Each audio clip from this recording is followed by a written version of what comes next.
Señor, en ti confío. Tú eres mi Dios. Mi vida está en tus manos. Líbrame de mí, oh Señor. En el día de la angustia a ti cantaré. En el día de la angustia te bendeciré. Levantaré mis manos, levantaré mi voz. Te bendeciré, mi Cristo, solo en ti esperaré. Señor, en ti confío. Tú eres mi Dios. Mi vida está en tus manos. Líbrame de mí, oh Señor.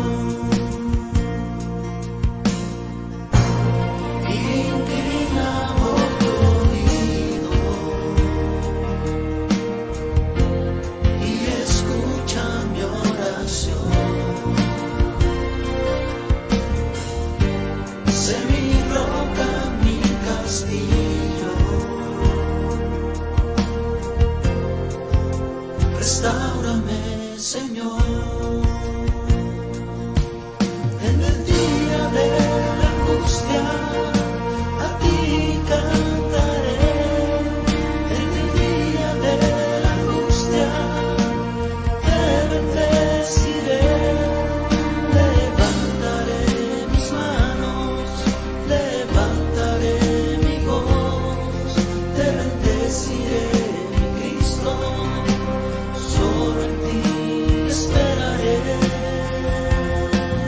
En el día de la angustia.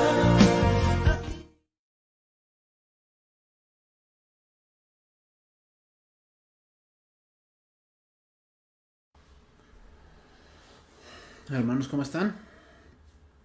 Dios les bendiga en este día. Vamos a comenzar nuestra clase del día de hoy.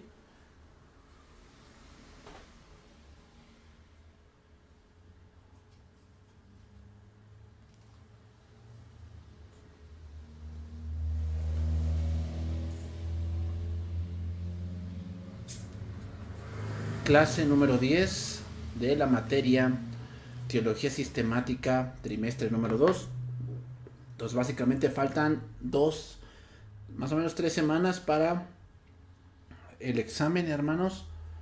Así que váyanse preparando y que, bueno, vamos a comenzar este tiempo. Señor, bendito seas, te damos gracias por este tiempo y gracias por esta enseñanza que tú tienes para nosotros, que podamos entenderla, que podamos, oh Señor, tenerla bien presente, oh Dios. Ayúdanos a estar firmes en ti, a tener claro lo que tú quieres para cada uno de nosotros, oh Dios. Gracias en este día. Rogamos de tu bendición y rogamos de tu gracia para cada uno de nosotros, en nombre de Jesús. Amén.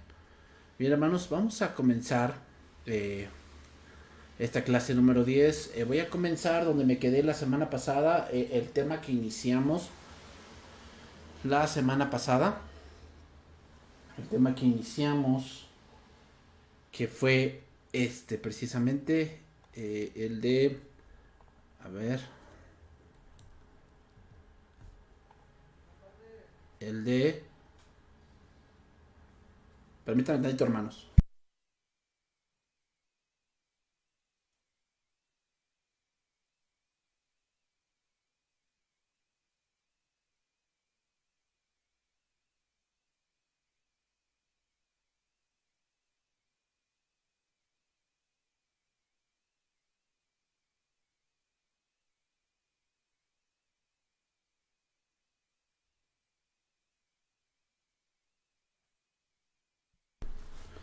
Ok, hermanos, a ver.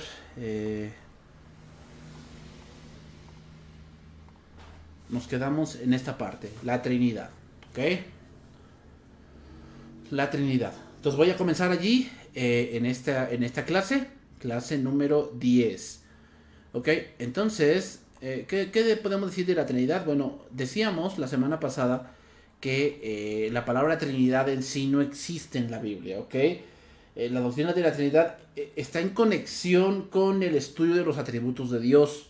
Y cuando pensamos de Dios como eterno, omnipresente, omnipotente, perfecto, sabio, santo, podemos tener la tendencia a pensar solo en Dios Padre en conexión con los atributos que hemos estudiado. Pero debemos de saber que la Biblia nos habla de un Dios en tres personas, ¿ok? No hay tres dioses, ¿ok? Eso es importante para lo que estamos estudiando. No son tres dioses, son un solo Dios mostrado en tres personas, ¿ok? Entonces, como decíamos, la enseñanza bíblica sobre la Trinidad nos dice que todos los atributos de Dios son verdad de las tres personas, porque cada una es plenamente Dios, ¿ok? Entonces vamos a pasar, ya vimos esta parte de la base bíblica. Entonces decíamos que podemos definir la doctrina de la Trinidad como sigue. ¿Cómo es esto? Bueno, que Dios existe eternamente como tres personas, ¿ok?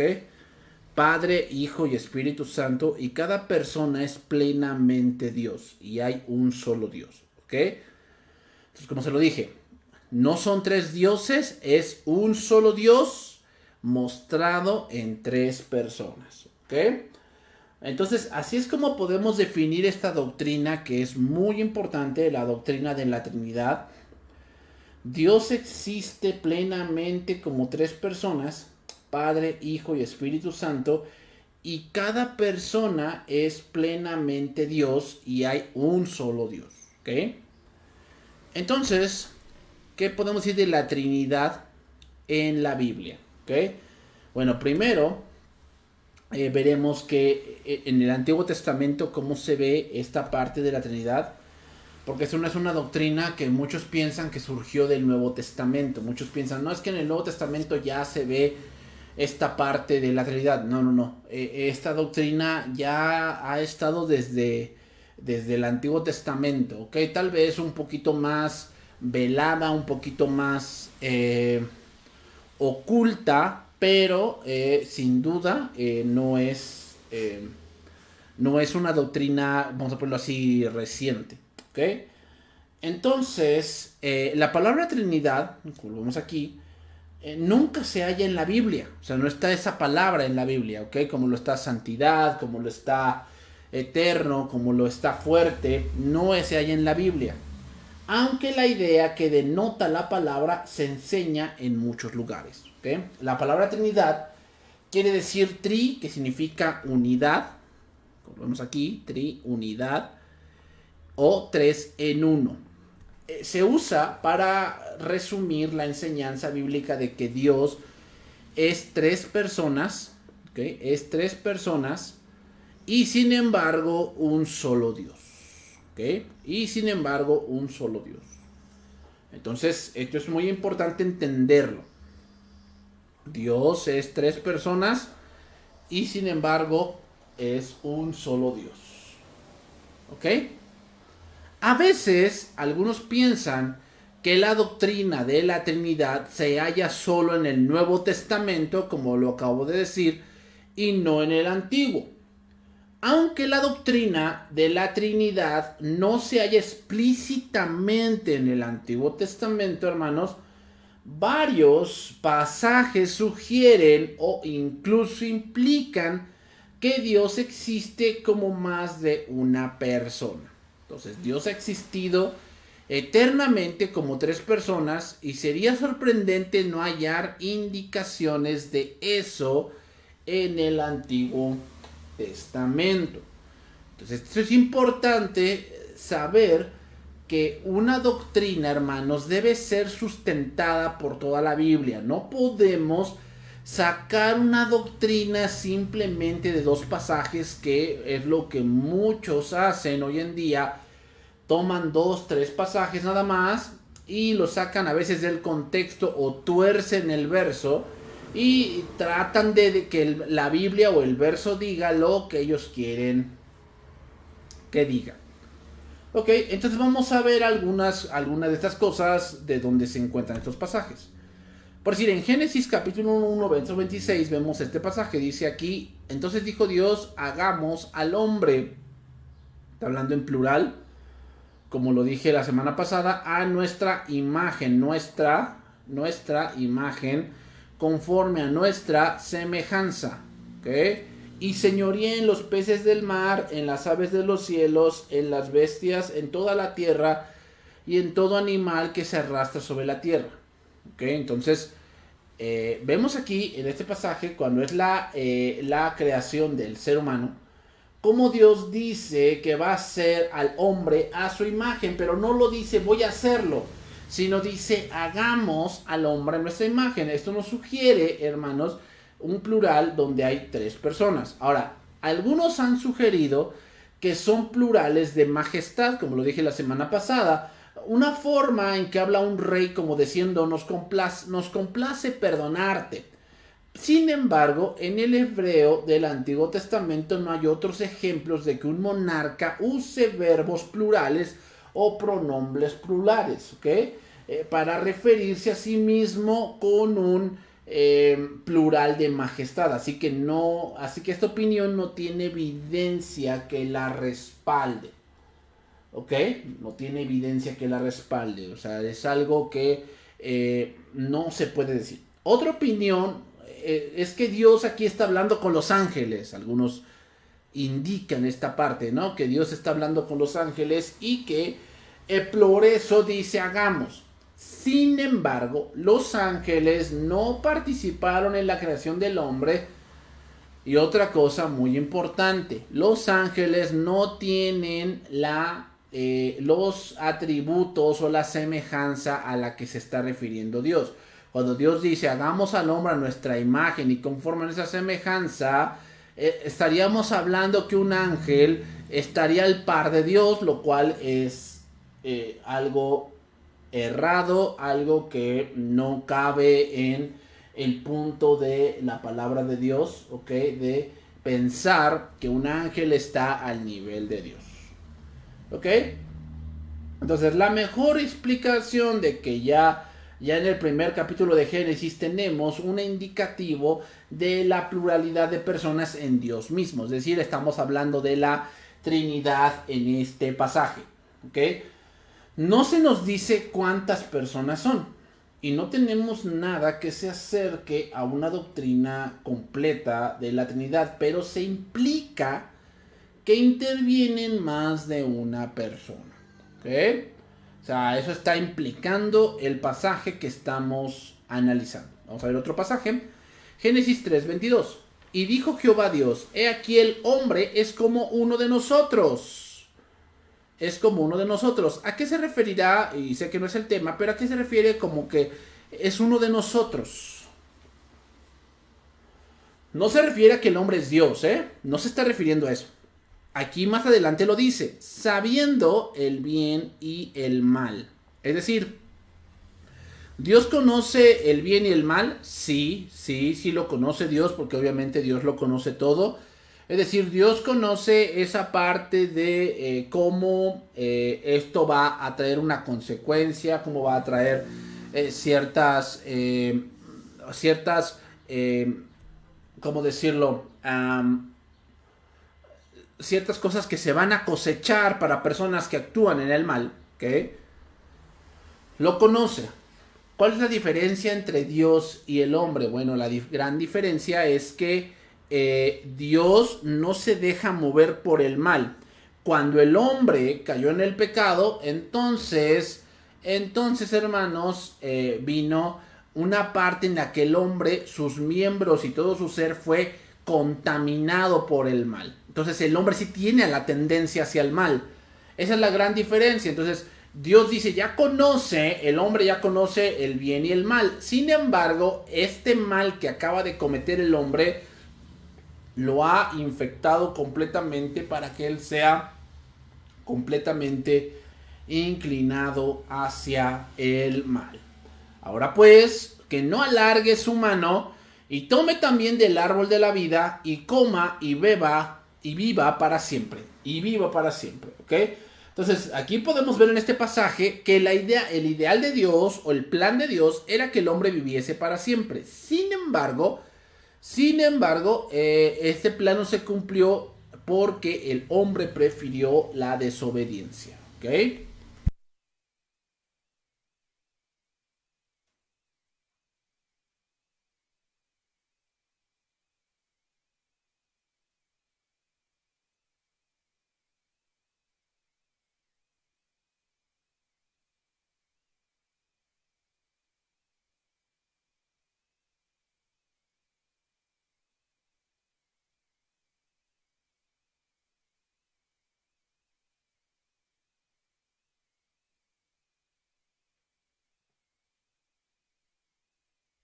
Y entonces el hombre, al preferir la desobediencia, entonces, pues bueno, vinieron algunas consecuencias y una de ellas fue la separación de Dios. Vemos aquí otro pasaje, aquí a Isaías, y voló hacia mí uno de los serafines teniendo en su mano un carbón encendido, tomado del altar con unas tenazas, y tocando con él sobre mi boca, dijo, he aquí que esto tocó tu boca, otros labios, y has quitado tu culpa y limpio tu pecado. Después oí la voz del Señor que decía, ¿este cómo lo dice? La voz del Señor en singular,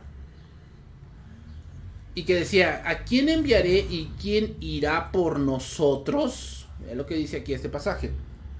¿Quién irá por nosotros? Entonces respondí yo, heme aquí, envíame a mí. ¿Ok? Entonces también podemos ver esto en un salmo mesiánico donde vemos esta gran verdad, y de hecho el mismo Jesús lo citó. Salmo capítulo 110, versículo 1. Jehová dijo a mi Señor, aquí está hablando David, David está hablando, Jehová dijo a mi Señor, siéntate a mi diestra hasta que ponga a tus enemigos por estrado de tus pies. Desde la perspectiva del Nuevo Testamento, podemos parafrasear este versículo diciendo, Dios Padre le dijo a Dios Hijo, siéntate a mi derecha. Eso es lo que está diciendo David. Jesús ocupó o citó este pasaje para hacer entender que les preguntó de quiénes dicen los fariseos que es el Hijo del Hombre. Ellos dijeron de David. Bueno, entonces, ¿cómo dice David? Dijo el Señor, dijo Jehová a mi Señor, siéntate a mi diestra hasta que ponga a tus enemigos por estrado de tus pies. Y Jesús dice, ¿cómo es posible que él le diga Señor y a la vez es su hijo? Bueno, entonces dice que no podían responderle este cuestionamiento. Entonces, pero incluso sin la enseñanza del Nuevo Testamento sobre la Trinidad, parece claro que David estaba consciente de una pluralidad de personas en un solo Dios. Jesús, por supuesto, entendía esto, pero cuando les pidió a los fariseos una explicación de este pasaje, como se los acabo de mencionar, ellos no podían responderle. Vemos otro pasaje, Isaías 63:10. Mas ellos fueron rebeldes e hicieron enojar su Santo Espíritu, por lo cual se les volvió enemigo. ¿Quién? Su Santo Espíritu. Ese se les volvió enemigo. ¿Qué? Enemigo. Y él mismo peleó contra ellos. Él mismo peleó contra ellos. Aquí vemos que se menciona al Espíritu Santo como otra persona más de la Trinidad, lo cual iré tocando más adelante. Aquí vemos otro pasaje, Proverbios 8, 22 al 26. Jehová me poseía en el principio. Dice, Jehová me poseía en el principio, ya de antiguo, antes de sus obras. Eternamente tuve el principado, desde el principio, antes de la tierra. Antes de los abismos fui engendrada. Antes que fuesen las fuentes de las muchas aguas, antes de que los montes fuesen formados, antes de los collados, ya había sido yo engendrada. No había aún hecho la tierra, ni los campos, ni el principio del polvo del mundo.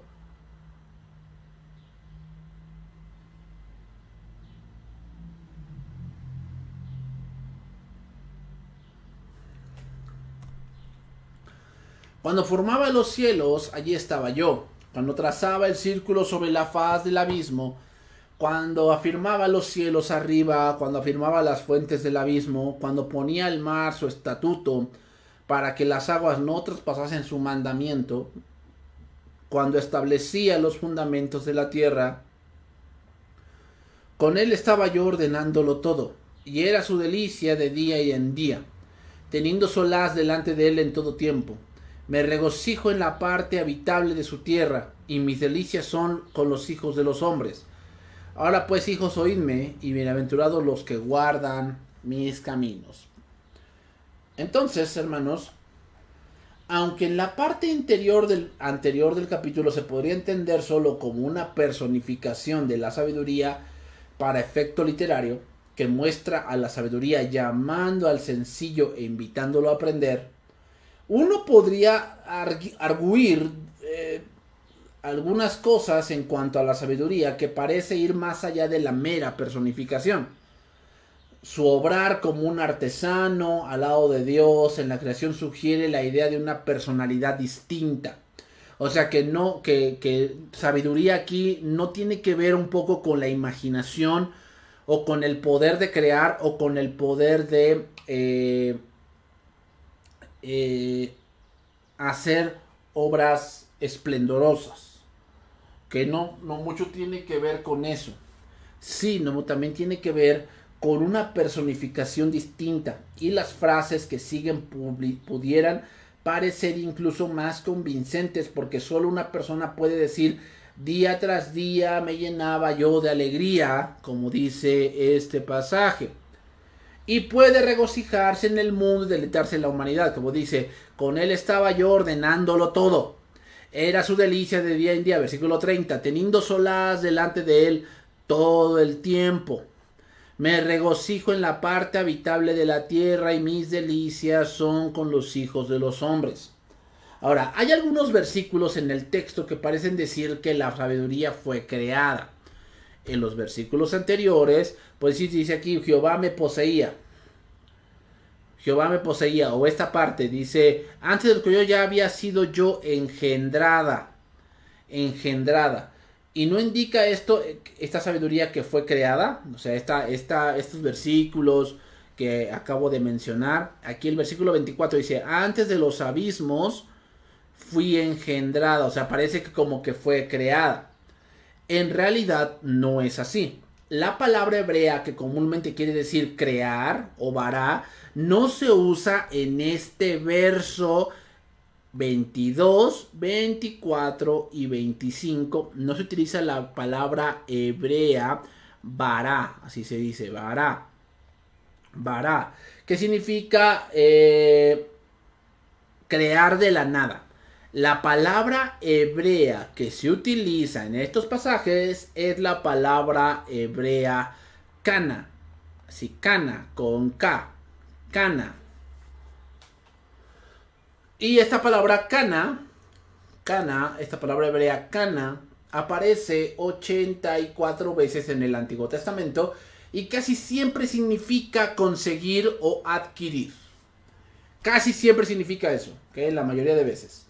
Entonces, este es un sentido legítimo, y si se entiende la sabiduría como una persona real, significaría solo que Dios Padre empezó a dirigir y hacer uso de la poderosa obra creadora de Dios Hijo en el tiempo en que empezó la creación.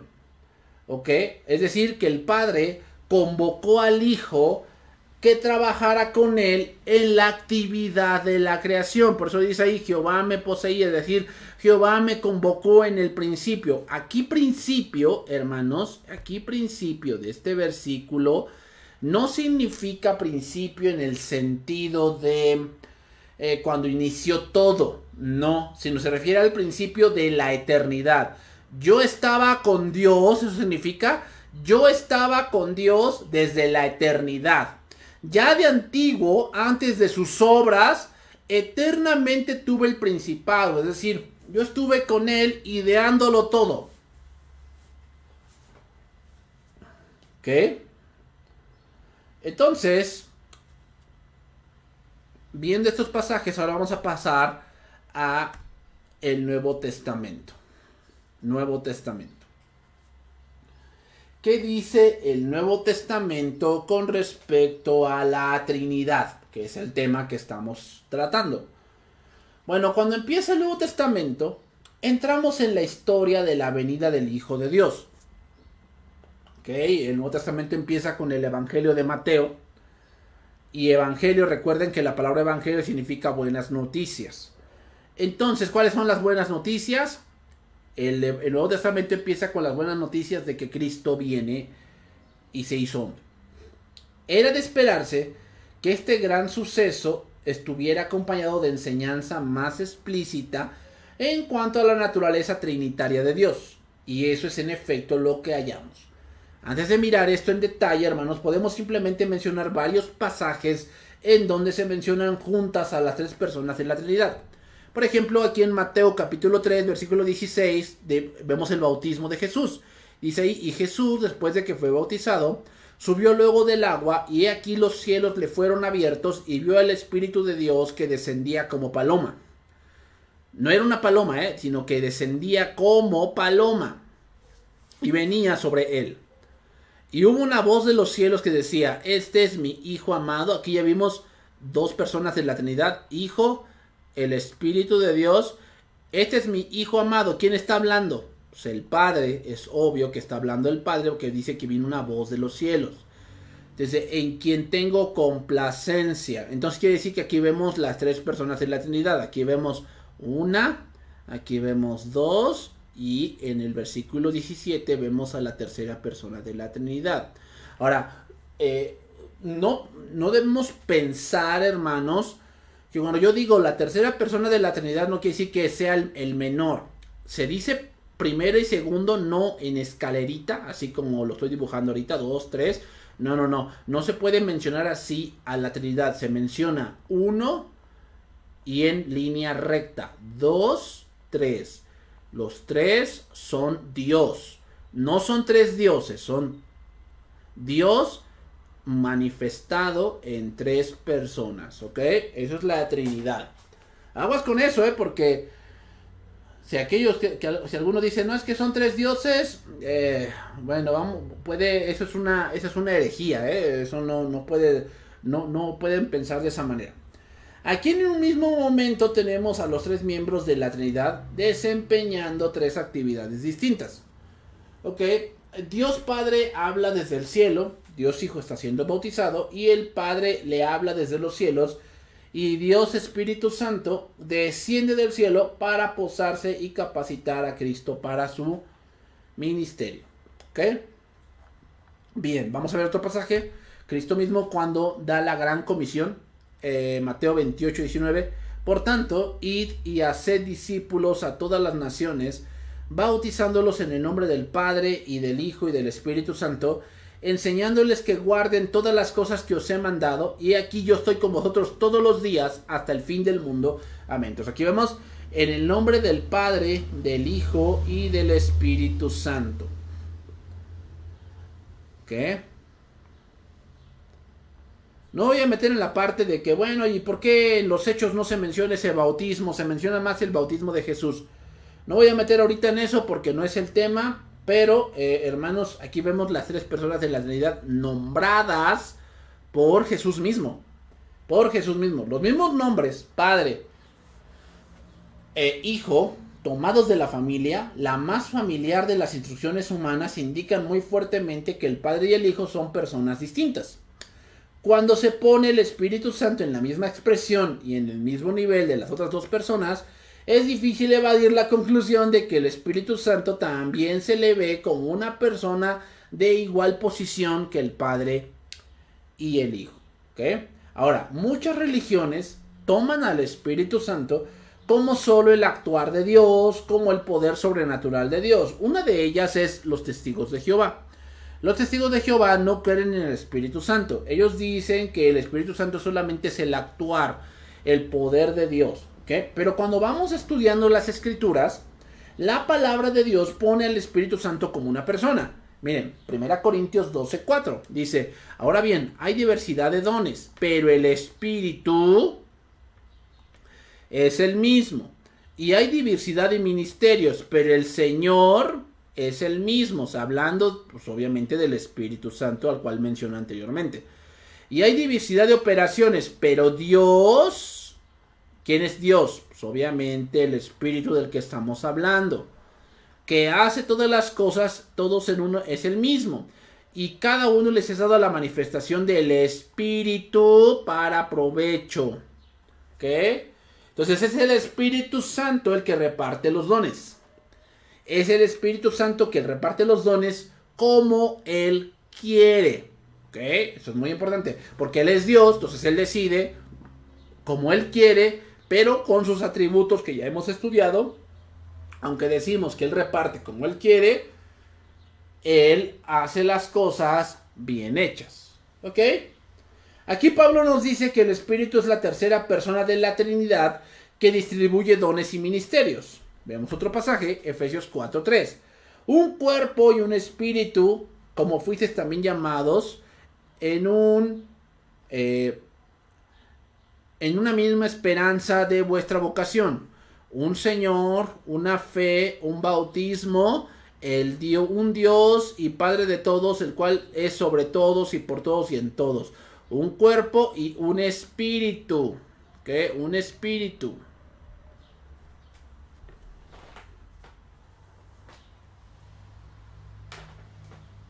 Entonces es importante entenderlo igual.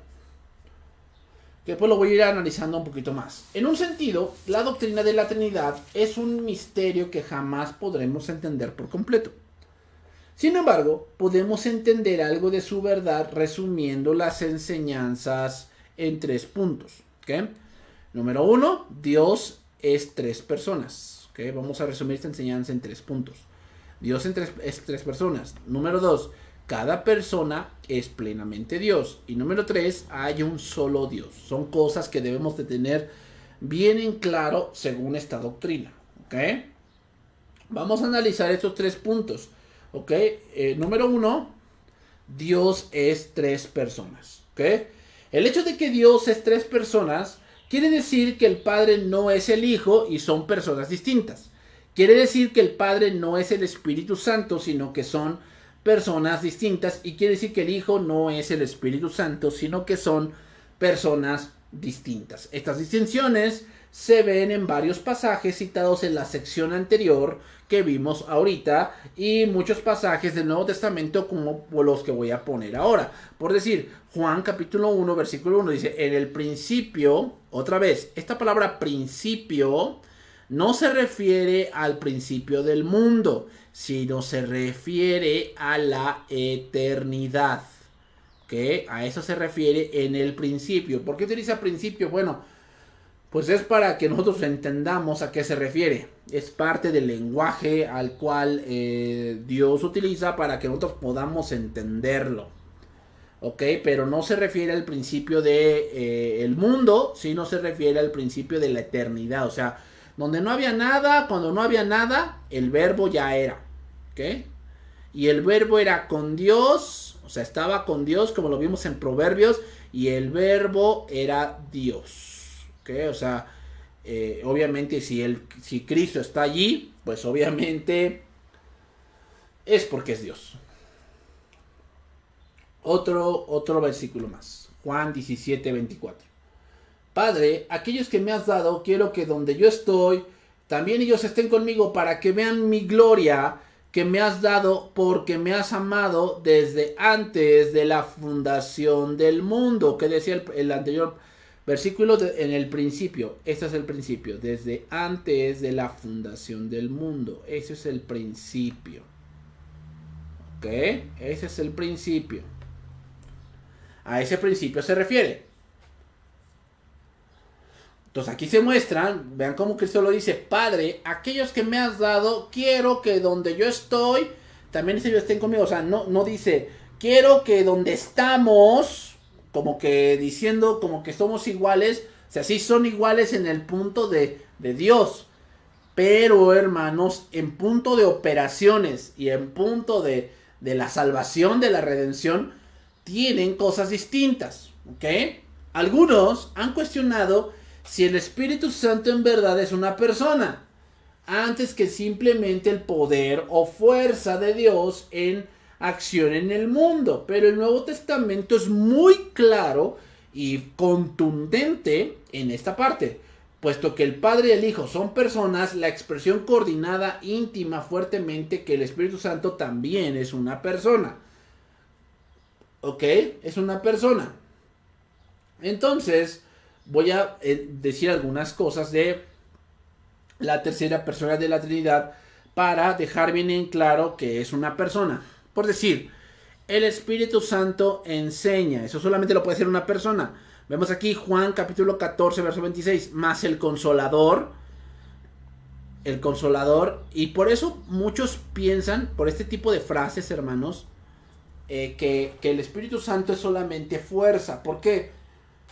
Bueno, porque consolar tiene que ver con algo que se hace, no con una personificación. Pero vemos aquí después, dice, el Espíritu Santo se le llama así el Consolador, a quien el Padre enviará en mi nombre. Vean lo que está diciendo este pasaje. Aquí está la primera persona de la Trinidad. ¿Quién es el que envió el Espíritu Santo? El Padre. ¿Por medio de quién se recibe?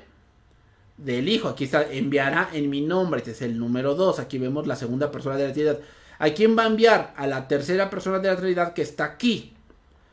Él les enseñará todas las cosas. O sea, por Cristo recibimos el Espíritu Santo. Pero es el Espíritu Santo quien abre nuestro entendimiento, quien nos hace entender ahorita, por decir, la palabra de Dios, nos hace ver la lógica de cómo funcionan las cosas espirituales.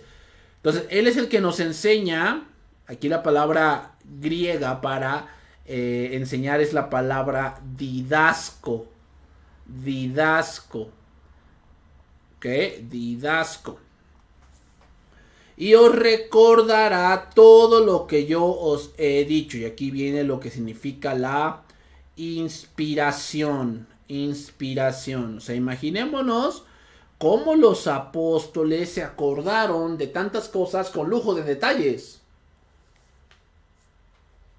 Y eso es porque el Espíritu Santo estaba allí inspirándoles, enseñándoles, recordándoles. Pero veamos cómo actúa la Trinidad aquí. El Padre es el que envía, se recibe por medio del Hijo. ¿A qué se recibe? Al Espíritu Santo. Pero los tres son un mismo Dios. No son tres dioses, es un mismo Dios. El Espíritu Santo escudriña las profundidades de Dios. Pero Dios nos las reveló a nosotros por el Espíritu.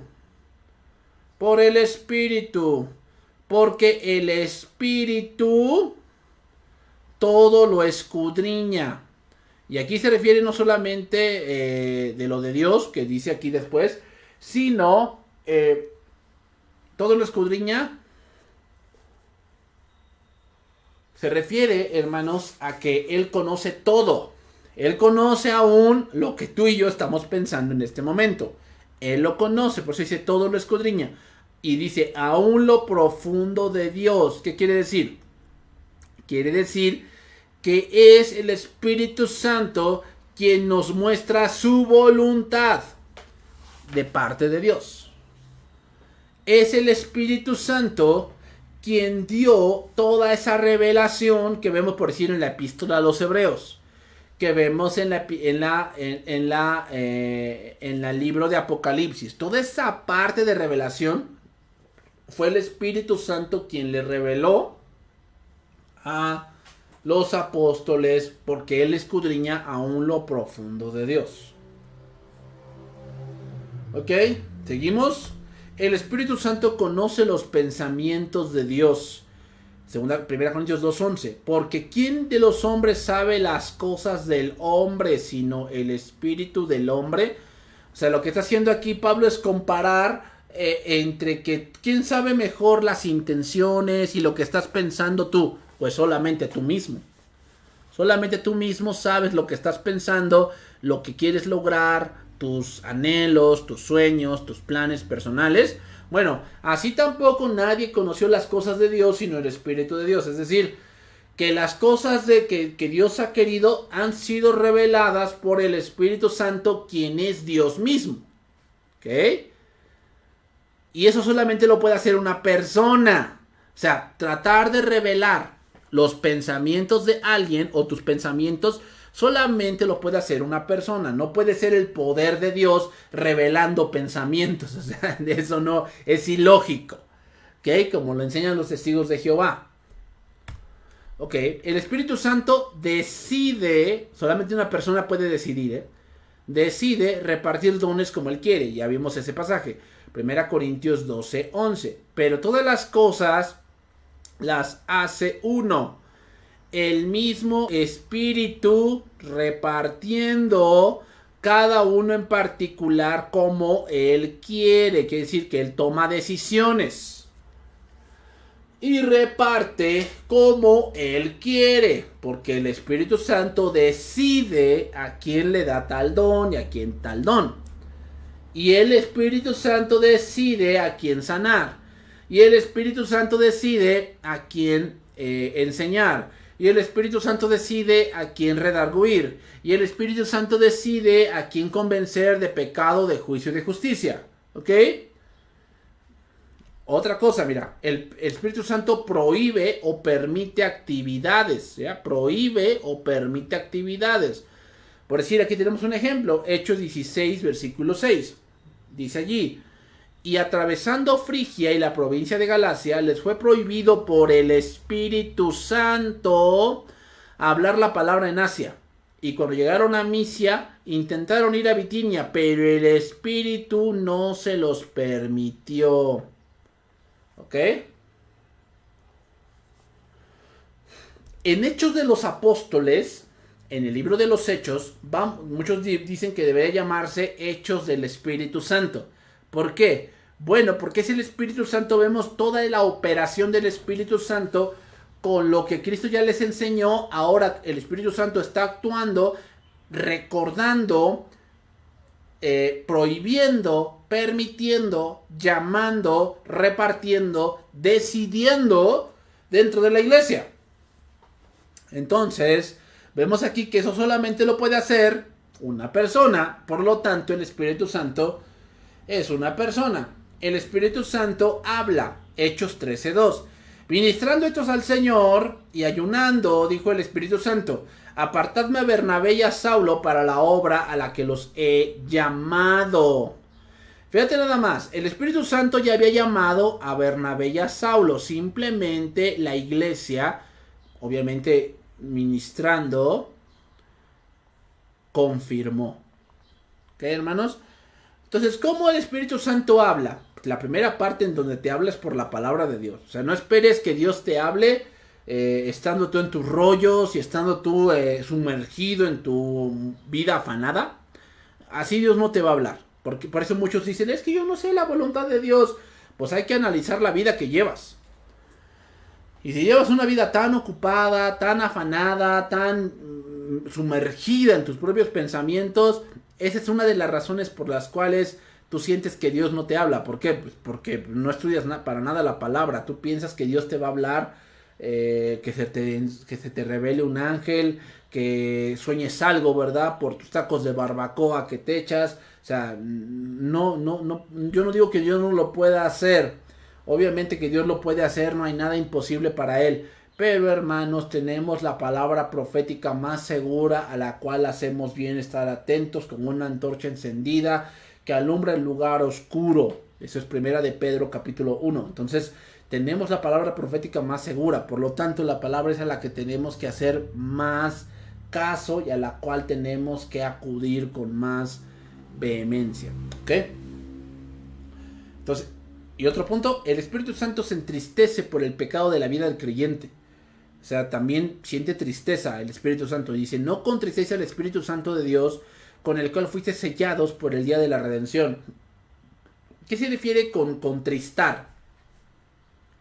Según este pasaje, contristar al Espíritu Santo de Dios significa ignorarlo, significa que el Espíritu Santo te está llamando a través de las enseñanzas, a través de las circunstancias, a través de que oyes una prédica por internet y tú sabes que hay algo que tú no estás haciendo bien y que el Espíritu Santo te está llamando, te está redarguyendo para que tú reconvengas el camino y tú de alguna u otra forma tú ignoras, tú tratas de pasar por alto lo que el Espíritu Santo te está manifestando, por lo tanto es como hacer oído sordo a lo que el Espíritu Santo te está redarguyendo en ese momento, y eso es entristecerlo.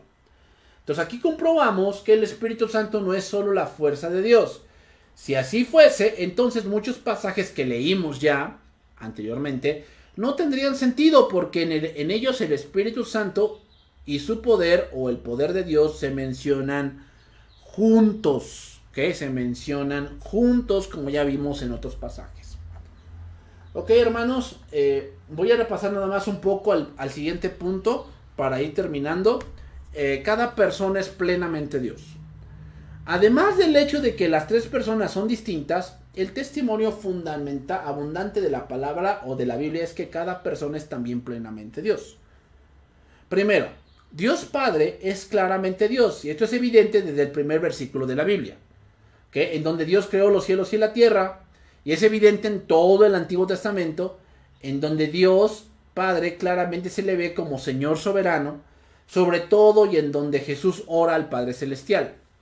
Y luego entramos con el Espíritu, con el Hijo, que es plenamente Dios, aunque este punto, hermanos, lo vamos a ver un poquito más adelante, pero podemos decir que la persona de Cristo muestra que quien ha visto a Cristo ha visto al Padre, es decir, que estamos viendo a la misma esencia de Dios.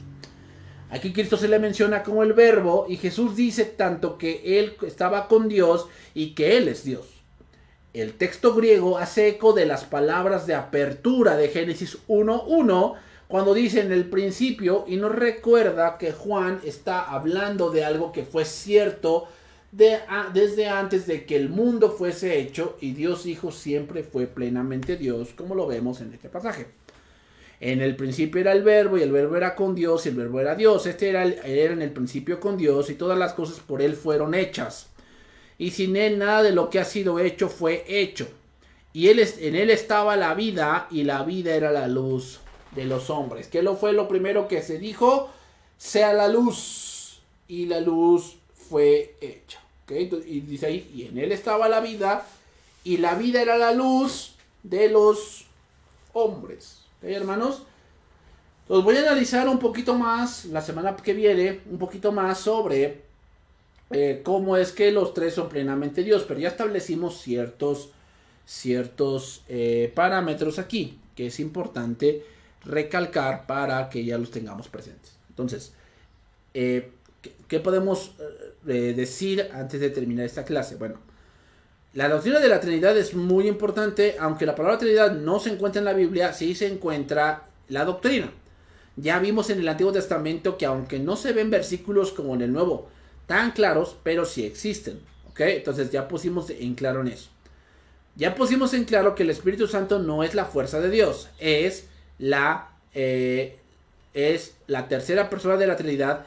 Y Trinidad o la tercera persona no estamos hablando de arriba abajo, sino estamos hablando en una línea recta, ¿okay? Es decir, estamos hablando de que los tres comparten los mismos atributos, comparten el mismo poder, los tres son Dios, pero solamente hay un solo Dios. ¿Ok, hermanos? Bien, aquí lo voy a dejar en este día. Nos vemos el día de mañana para nuestra enseñanza de como viendo al invisible. Nos vemos el día de mañana si Dios lo permite. Que tengan una muy buena tarde, hermanos. Bendiciones.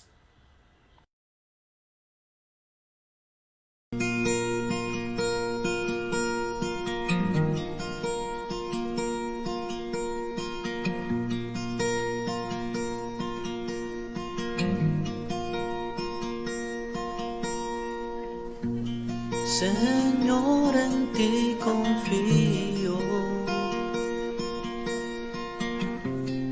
Tú eres mi Dios. Mi vida está en tus manos. líbrame de mí, oh Señor,